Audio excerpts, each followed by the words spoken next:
Hello बच्चों। आज NCERT class 8 के चैप्टर 2 लाख की चूड़ियों चूड़ियां जो लेसन है इसके बारे में हम पढ़ेंगे। इसके जो राइटर है या इसके जो लेखक है उनका नाम है कामता नाथ। ठीक है।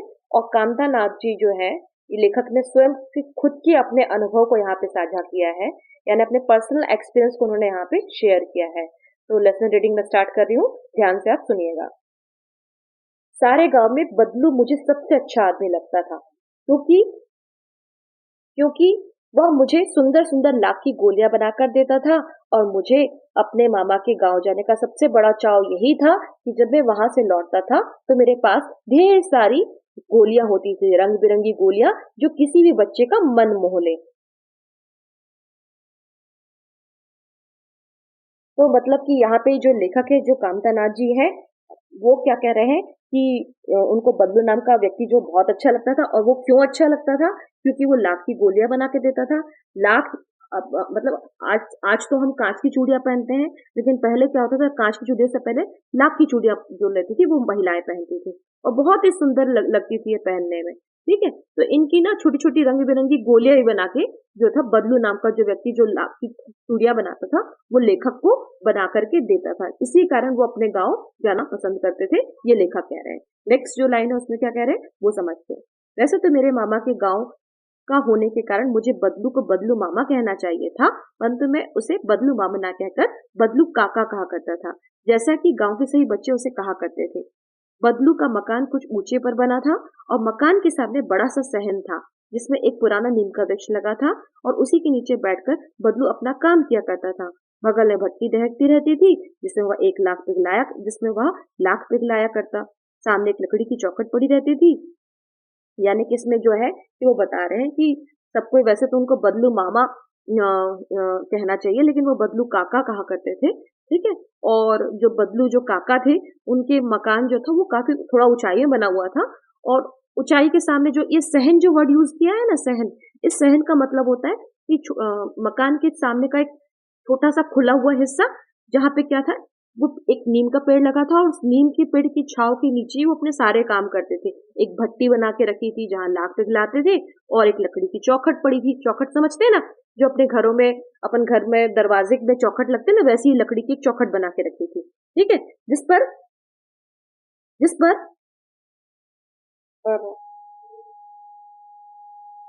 जिस पर मुलायम होने पर वह उसे सलाख के समान पतला करके चूड़ी का आकार देता। सलाख मतलब क्या होता है बच्चों? सलाख मतलब होता है, सलाख होती है ना, छड़े जो होती है ना, लोहे की छड़े, पतली पतली छड़े बना दी जाती है। तो वो छड़े पहले वो लकड़ी की मतलब लोहे की, क्या मतलब लाख की क्या बना लेते थे, सलाख यानी छड़े बना लेते थे, फिर उसको चूड़ी का आकार देते थे। ठीक है।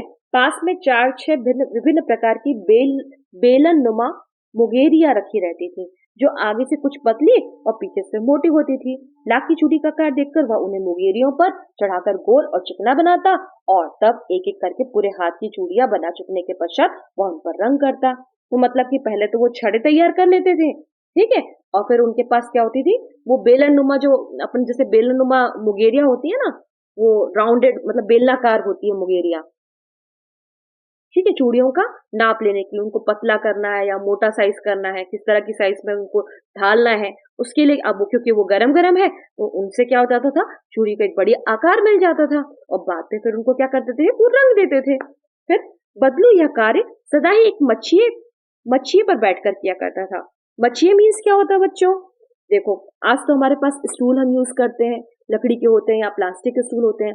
पहले क्या होते थे कि लकड़ी के स्टूल होते थे, और उनपे क्या होता था, उनको एक तात आती थी, तात से बुन करके उनसे मचिए बना दिए जाते थे। वो पुराना स्टाइल था। उसमें कुर्सियां भी ऐसी तात की बुनी कुर्सियां चलती थी। तो उस मचिए की बात हो रही है यहाँ पे। तो उसे बैठ करके किया करता था, जो बहुत ही पुरानी थी। बगल में ही उसका हुक्का रखा रहता था। हुक्का समझते हैं ना बेटा? वो पुराने घरों में, मतलब गांव में आज भी हुक्का चलता है। हुक्का रहता था जिसे वो बीच बीच में पीता रहता था।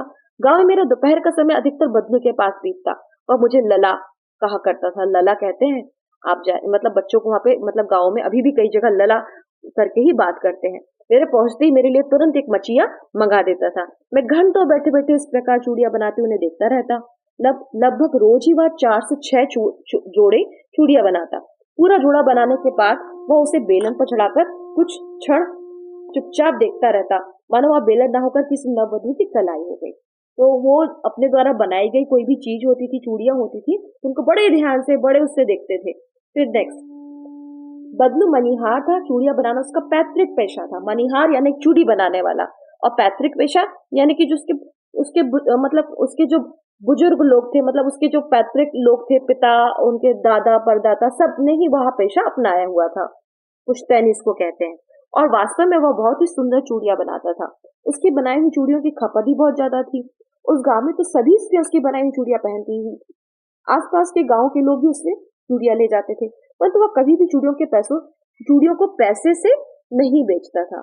उसका अभी तक वस्तु विनिमय का तरीका था। वस्तु विनिमय समझते हैं बच्चों कि वस्तु विनिमय मतलब बच्चों बार्टर, मतलब कि क्या होती है, एक वस्तु के बदले में दूसरी वस्तु को एक्सचेंज कर लेना। ठीक है, जैसे गेहूं, मतलब चूड़ी ली तो चूड़ी के बदले गेहूं ले लिया, गेहूं दे दिया, इस तरह से। तो वस्तु विनिमय का तरीका था। लोग अनाज के बदले क्या करते थे, उससे चूड़ियां ले जाते थे। बदलू स्वभाव से बहुत ही सीधा था। मैंने कभी उसे किसी से झगड़ते नहीं देखा। हाँ, शादी विवाह के अवसरों पर वह अवश्य जिद पकड़ जाता था। जीवन भर चाहे कोई उससे मुफ्त में चूड़ियां ले जाए, परंतु विवाह के अवसर पर वो सारी कसर निकाल लेता था। आखिर सुहाग के जोड़े का महत्व ही और होता है। मुझे याद है, मेरे मामा के यहाँ किसी लड़की के विवाह पर जरा सी किसी बात पर बिगड़ गया था। फिर उसको मनाने में लोहे लग गए थे। लोहे लग गए मीन्स क्या होता है बच्चों, मतलब कि उसको बहुत समय जिद पकड़ लेता था, तो वो किसी की बात नहीं मानता था। ठीक है, लोहे लग गए मतलब ये होता है। विवाह में उसी विवाह में इसी जोड़े का मूल्य इतना बढ़ जाता था कि उसके लिए उसकी घरवाली को सारे वस्त्र मिलते, ढेरों अनाज मिलता, और उसको अपने लिए पगड़ी मिलती, और जो रुपये मिलते तो वो अलग। तो इसमें इसमें लेखक ये बताना चाह रहे हैं कि ऐसे तो वो फ्री में भी क्या करता था कि वो चूड़ियां जो थी वो दे देता था। ठीक, लेकिन जब शादी विवाह का अवसर होता था किसी घर में स्पेशल, तो वो क्या करता था, जिद पे अड़ जाता था कि नहीं, ये शादी, ये क्या है, विवाह का विवाह के समय की है, या सुहाग का जोड़ा है।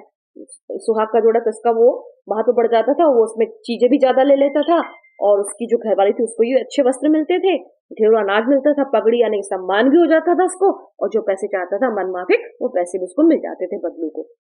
नेक्स्ट लाइन में पढ़ेंगे, यदि संसार में बदलू की किसी बात से चिड़ संसार में बदलू को किसी बात से चिढ़ थी, तो वह थी कि कांच की चूड़ियों से। मतलब वो कांच की चूड़ी से बहुत चिढ़ता था। यदि किसी भी स्त्री के हाथों में से कांच की चूड़ियां दिख जाती तो वह अंदर अंदर खो जाता था, और कभी कभी तो दो चार बातें भी सुना देता था। मतलब उसको बहुत गुस्सा आ जाती थी और मुंह पे बोल देता था, साफ साफ बोलने वाला, इसलिए उसको कहते हैं सीधा साधा व्यक्ति। मुझसे तो वह घर तो बातें किया करता, कभी मेरी पढ़ाई के बारे में पूछता, कभी मेरे घर के बारे में, और कभी यूं ही शहर के जीवन के बारे में पूछता। मैं उससे कहता कि शहर में सब कांच चूड़ियां पहनते, तो वो उत्तर देता, शहर की तो बात ही और है लला, वहां तो सभी कुछ होता है। वहां तो औरतें अपने मर्द का हाथ पकड़कर सड़कों पर घूमती भी है, और फिर उनकी कलाइयां नाजुक होती है ना, लाख की चूड़ियां पहने तो मोच ना आ जाए। तो इस तरह से वो क्या कर देता था, यहाँ पे मतलब लेखक टांट भी कस रहा है कि वहां की लड़कियां ऐसी रहती हैं कि भैया उन लाख की चूड़ियों का बोझ भी नहीं सह सकती। कभी कभी बदलू मेरी अच्छी खासी खातिर भी करता था। जिन दिनों उनके यहाँ गाय का दूध होता, वह सदा मेरे लिए मलाई बचा कर रखता, और आम की फसल में तो वह मुझे रोज ही दो चार आम खिलाता था। परंतु इन सब बातों के अतिरिक्त जिसका वह मुझे अच्छा लगता था वह यह था कि लगभग रोज ही वह मेरे लिए एक दो गोलियां बना देता था। मतलब कि मैं जब गर्मी छुट्टी में जाता था तो गाय के लिए स्पेशल मेरे लिए मलाई भी रखी रहती थी। मलाई समझते ना, दूध के ऊपर की जो मलाई होती है वो। और इसके अलावा क्या होता था, उसके यहाँ जब आम की फसल होती थी तो पके हुए आम भी मुझे खाने मिलते थे। लेकिन इन सबसे बेटर मेरे लिए क्या था कि वो जो लाख की जो एक दो गोलियां बना करके मुझे दे देता ना, वो रंग बिरंगी कंचे से सुंदर सी, तो उसके कारण मेरे को बड़ी बड़ी खुशी होती थी, इसलिए मैं स्पेशली उसके पास जाता था। ये लेखक कह रहा है। फिर नेक्स्ट है, मैं बहुधा हर गर्मी की छुट्टी में अपने मामा के यहाँ चला जाता, और एक आध महीने वहां रहकर स्कूल खुलने के समय तक वापस आ जाता। परंतु दो तीन बार ही मैं अपने मामा के यहाँ गया हूँगा। कभी मेरे पिता की एक दूर शहर में बदली हो गई, और एक लंबी अवधि तक मैंने अपने मामा के गाँव ना जा सका। मतलब कि यहाँ पे लेखक कह रहा है कि फिर एक समय ऐसा आया कि उनके पापा का ट्रांसफर इतनी दूर हो गया कि वो मामा यानी बदलू मामा के यहाँ नहीं आ पाए। तो लगभग 8-10 वर्षों के बाद जब मैं वहां गया तो इतना बड़ा हो चुका था कि लाख की गोलियों मेरी ऊंची नहीं रह गई थी। अतः गांव में होते हुए भी कई दिनों तक मुझे बदलू का ध्यान न आया। इस बीच मैंने देखा कि गांव के लगभग सभी स्त्रियां कांच की चूड़ियां पहने हैं। बिरले ही हाथों में मैंने लाख की चूड़ियां देखी। तब एक दिन सहसा मुझे बदलू का ध्यान हो आया। बात यह है बात यह हुई कि बरसात में मेरे मामा की छोटी लड़की, सॉरी लड़की बोल रही हूँ, छोटी लड़की आकर में फिसल कर गिर पड़ी और उसके हाथ की कांची चूड़ी टूटकर उसकी कलाई में घुस गई और उससे उसको खून बहने लगा। मेरे मामा उस समय घर पर नहीं थे, मुझे ही उसकी मरहम पट्टी करनी पड़ी। तभी सहसा मुझे बदलू का ध्यान हो आया और मैंने सोचा कि उससे मिल आऊं। अतः शाम को मैं घूमते घूमते उसके घर चला गया। बदलू वही चबूतरे पर नीम के नीचे एक खाट पर लेटा था। तो यहाँ पे क्या कहना चाह रहा है कि बबलू जो था उसके गांव के जो मामा थे उनके पास ही रहने वाला एक कारीगर था, मनिहार था, यानी चूड़ी बनाने वाला था। और अक्सर वो अपने जो लेखक जो कामता नाची थे, वो जब भी अपने मतलब मामा के घर जाते थे तो वो बबलू से हमेशा मिलते थे। लेकिन उस समय में ऐसा हुआ कि उनके पापा का एक लंबी दूरी की जगह ट्रांसफर हो गया। जब इतनी लंबी दूरी के शहर में ट्रांसफर हो गया तो उनका अपने मामा के आना जाना थोड़ा पॉसिबल नहीं हो पाया, दूर हो गया, तो वो 8-10 साल जा नहीं पाए। ठीक है, तो उनको बदलू का ख्याल बिल्कुल भी नहीं आया। फिर जब एक दिन सहसा वो अपने मामा के घर जब गांव चले गए और वहीं पे जब उनकी जो छोटी बहन, मतलब मामा की जो छोटी लड़की थी यानी उनकी बहन जो थी, वो जब आंगन में फिसल के गिर गई और उसकी कांच की चूड़ी जब उसके हाथ में धंसी, कलाई में घुस गई, तो उन्हें एकदम से यकायक बदलू का ध्यान आया और वो बदलू से मिलने चले गए। तो बदलू कहाँ बैठा हुआ था? वही नीम के नीचे एक खाट डाले हुए चबूतरे पे लेटा हुआ था। आगे अब हम पढ़ते हैं। नमस्ते बदलू काका, मैंने कहा। नमस्ते भैया, उसने मेरी नमस्ते का उत्तर दिया और उठकर खाट पर बैठ गया। परंतु उसने मुझे पहचाना नहीं और देर तक मेरी ओर निहारता रहा। तो फिर मैंने कहा, मैं हूँ जनार्दन काका, आपके पास से गोलियां बनवा कर ले जाता था। मैंने अपने परिचय दिया। तो यहाँ पे क्या हुआ कि बदलू से मिल रहे हैं लेखक और अपना नाम भी बता रहे हैं। ठीक है, और फिर उनको बता भी रहे कि वो गोलियां बना करके उनको देते थे। बदलू फिर भी चुप रहा, मानो वो अपनी स्मृति पटल यानी कि अपनी मेमोरी में अतीत के चित्र उतार रहे हो। और वह एकदम बोल पड़े, आओ आओ लला बैठो, बहुत दिन बाद गांव आए। ऐसा क्या? बदलू ने ऐसा कहा। फिर नेक्स्ट, हाँ इधर आना नहीं हो सका काका, मैंने चारपाई पे बैठते हुए उत्तर दिया। ठीक है, फिर कुछ देर फिर शांति रही। मैंने इधर उधर दृष्टि दौड़ाई, ना तो मुझे उनकी मचैया नजर आई और ना ही भट्टी। दोनों चीज, मतलब मचैया वो जो एक बनता है ना, मैंने बताया था आपको, तात की बुनाई करके वो मचान सी कुर्सी स्टूल बनाते थे वो, और भट्टी जिसमें वो लाख को पिघलाते थे, वो दोनों नहीं थी, वो दोनों गायब थी। तो फिर मैंने उनसे पूछा। किसने पूछा? लेखक ने पूछा, आजकल काम नहीं करते काका? तो अब जो बदलू काका है वो जवाब दे रहे, नहीं लला, काम तो कई साल से बंद है। मेरी बनाई हुई चूड़ियां कोई पूछे तब तो गांव गांव में कांच का प्रचार हो गया है। कुछ देर चुप रहा, मैं फिर कुछ देर चुप हो गया, फिर बोला, मशीन युग है ना लाला, आजकल सब काम मशीन से होता है, खेत भी मशीन से जोते जाते हैं, और फिर जो सुंदरता कांच की चूड़ियों में होती है वो लाख पे कहाँ संभव है। लेकिन कांच बड़ा खतरनाक होता है, बड़ी जल्दी टूट जाता है, मैंने कहा। ठीक है, मैंने उनको सांत्वना देने की कोशिश की कि हाँ कांच बहुत खतरनाक होता है। नाजुक तो फिर होता ही है लला, आप कह रहे हैं, क्या कह रहे हैं? बद्दू काका कह रहे हैं। कहते कहते उन्हें खांसी आ गई और वो देर तक खांसते रहे। मुझे लगा उन्हें दमा हो गया है। उनकी अवस्था भी, उनका शरीर भी ढल चुका सा था और उनके हाथों और माथे पर क्या थी? नसें उभर आई थी। जाने कैसे उन्हें मेरे मन की बात पता चल गई। उनको मेरे मन की शंका उन्होंने भाप ली और कहा, नहीं, दमा नहीं है मुझे, फसली खांसी है, 2-3 महीने से आ रही है, 10-15 दिन में मैं ठीक हो जाऊंगा, ये बदलू काका ने कहा।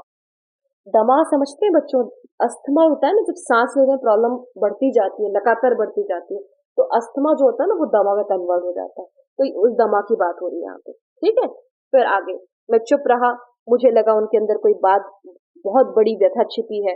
मैं देर तक सोचता रहा कि इस मशीन युग ने कितने हाथ काट दिए। कुछ देर फिर शांति रही जो मुझे अच्छी नहीं लगी।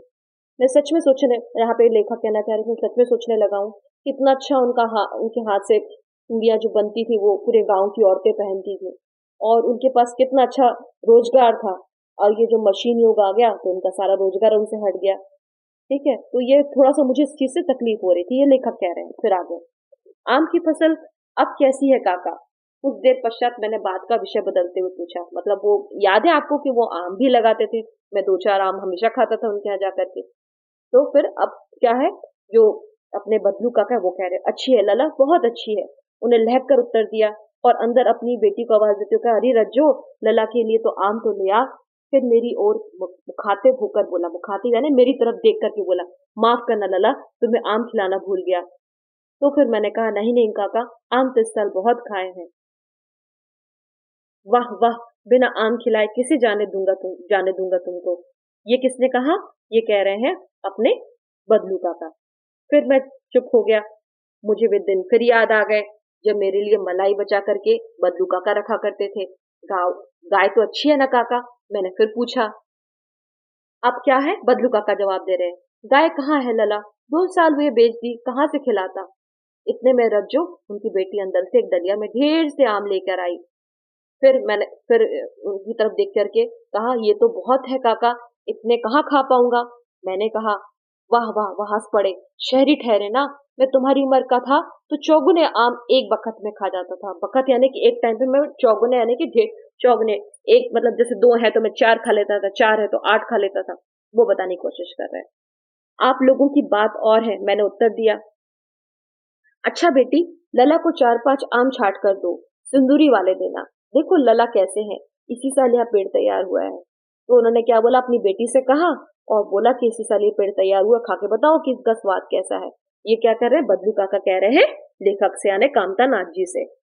रज्जो ने 4-5 आम अंजलि में लेकर मेरी ओर बढ़ा दिए। आम लेने के लिए मैंने हाथ बढ़ाया तो मेरी निगाह एक छड़की उसके हाथों पर छिटक गई। गोरी गोरी कलाइयों पर लाख की चूड़ियां बहुत ही फब रही थी। मतलब कि मैंने देखा कि भलाई पूरे गांव में चूड़ियां किसी ने ना पहनी थी लाख की, लेकिन काका ने अपनी बेटी को वो लाख की चूड़ियां पहना के रखी थी। बदलू ने मेरी दृष्टि को देख लिया, उन्होंने मेरी आंखों को देख लिया और फिर फटाक से बोल पड़े, यही आखिरी जोड़ा बनाया था जमींदार साहब की बेटी के विवाह पर। 10 आने पैसे मुझको दे रहे थे, मैंने जोड़ा नहीं दिया, कहा शहर से ले आओ। 10 आने पैसे मुझको दे रहे थे यानी कि मेरी जो बनाई हुई की कीमत इतनी कम उन्होंने आकी कि मैंने कहा कि आप शहर से ही ले आओ, वो ज्यादा बेटर रहेगा। फिर आगे लिखा है, मैंने आम ले लिए और खाकर थोड़ी देर पश्चात वहां से चला आया। मुझे प्रसन्नता हुई कि बदलू ने हार कर भी हार नहीं मानी थी। उनका व्यक्तित्व कांच की चूड़ियों जैसा नहीं था कि आसानी से टूट जाए। मतलब कि लेखक यहाँ पे यह कहना चाहते हैं कि भलाए कितनी ही परिस्थितियां कठिन हो, ठीक है, भला ही रोजगार छिन जाए, बेरोजगारी आ जाए, है ना, लेकिन फिर भी अपनी जो अपना जो श्रेष्ठ कार्य है, अपना जो अपना जो मूल अपना आत्मसम्मान है वो नहीं बिकना चाहिए और अपना जो मूल संस्कृति से हमको जुड़ाव बनाए रखना चाहिए। धन्यवाद बच्चों।